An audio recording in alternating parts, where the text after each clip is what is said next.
अब हम next example करते हैं, एग्जाम्पल नंबर 8। तो एग्जाम्पल नंबर 8 के अंदर देखो ये जो क्वेश्चन है इसके अंदर हम सी एफ का भाग ज्ञात करेंगे, तो हमसे ज्ञात नहीं होने में आएगा। तो क्वेश्चन में पहले से दिया हुआ है कि सी एफ का भाग इस तरह से इसके अंदर y equal to e⁻a sin inverse x, ये इसका सी एफ का भाग है।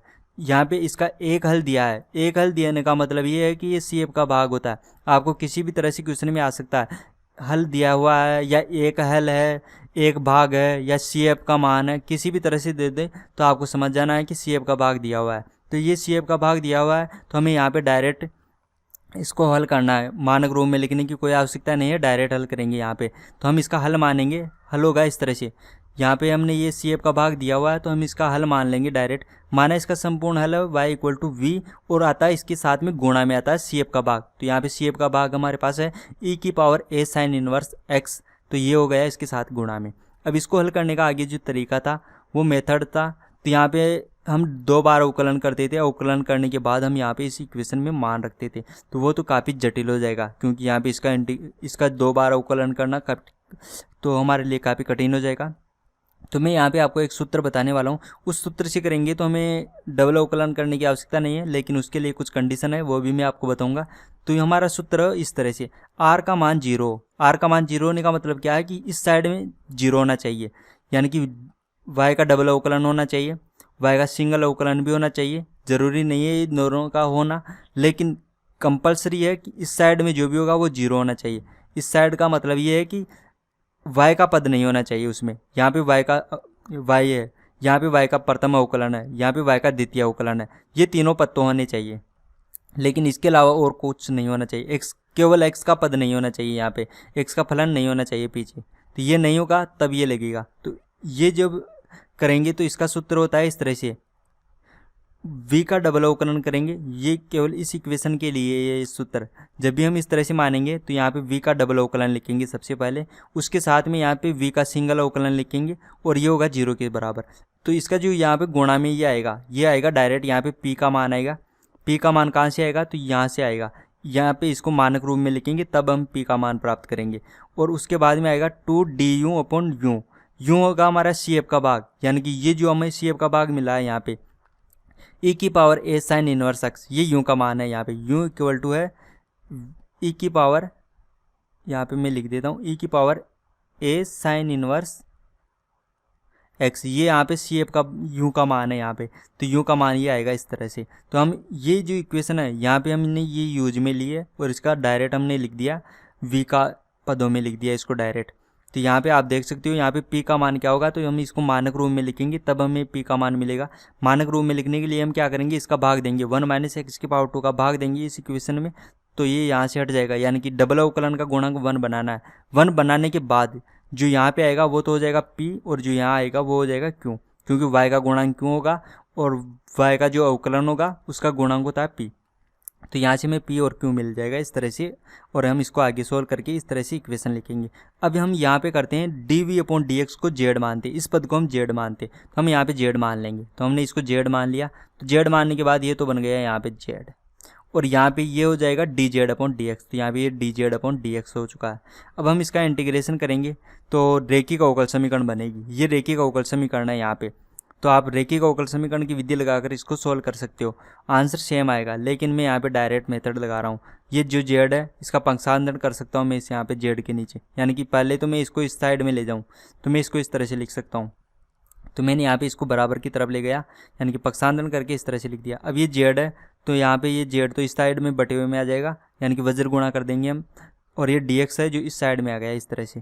अब हम इसका इंटीग्रेशन कर सकते हैं, क्योंकि यहाँ पे जेड के पद है और यहाँ पे सभी पद x के, तो हम इसका इंटीग्रेशन कर सकते हैं। आप रेखिक अवकल समीकरण लगाओगे तो भी आपको यही मिलेगी, क्योंकि यहाँ पे r का मान 0 है तो इस साइड में एक पद बनेगा वो 0 हो जाएगा डायरेक्ट। तो हमारे पास इस तरह से बन गया ये। तो अब यहाँ पे इंटीग्रेशन करेंगे तो यहाँ पे इसका तो log के पदों में हो जाएगा, और इसका भी इंटीग्रेशन करेंगे हम डायरेक्ट, तो हमारे इंटीग्रेशन हो जाएगा इस तरह से। इंटीग्रेशन काफ़ी ईजी है इनका तो, क्योंकि ये डायरेक्ट फॉर्मूला है, इसका तो डायरेक्ट फॉर्मूला है, इंटीग्रेशन कर सकते हो। और यहाँ पे 1 - x⁻2 इसको t मानकर इंटीग्रेशन कर देना, आपका आंसर आ जाएगा। तो हमारे पास यहाँ पे z का मान मिलेगा इस तरह से। अब यहाँ पे देखो ये log का फंक्शन है, तो ये log का फंक्शन है तो log के फंक्शन को हम एक साथ कर सकते हैं। तो मैं आगे इसको इस तरह से लिख सकता हूँ। यहाँ पे देखो ये जो log वाला पत्ता, log वालों को मैंने एक साथ कर दिया है, तो क्योंकि log को हम सॉल्व कर सकते हैं, तो सभी log वाले को एक साथ कर दिया।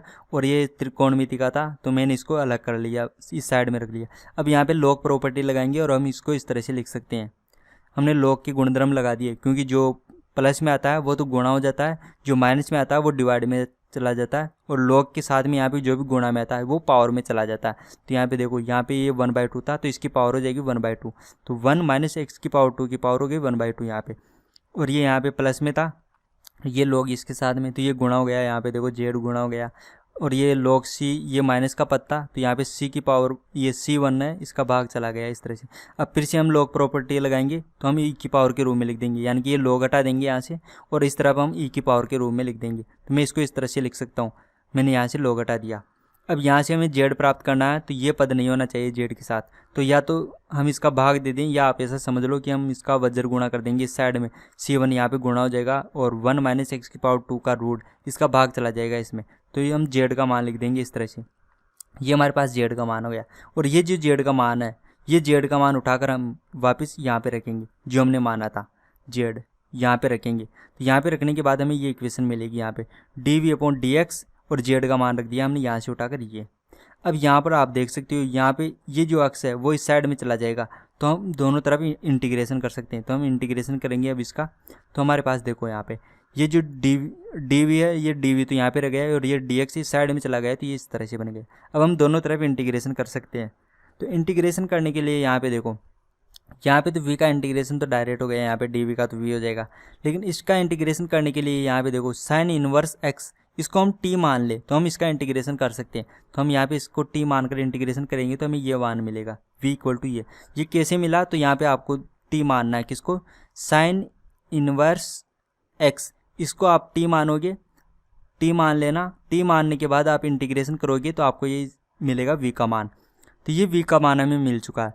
अब यहाँ पे देखो, हमने जो माना था वो होता हमारा हल इस तरह से, y = v e⁴ sine inverse x। तो यहाँ पे हम v से गुणा, v का मान हम यहाँ पे रखेंगे तो हमें y मिल जाएगा।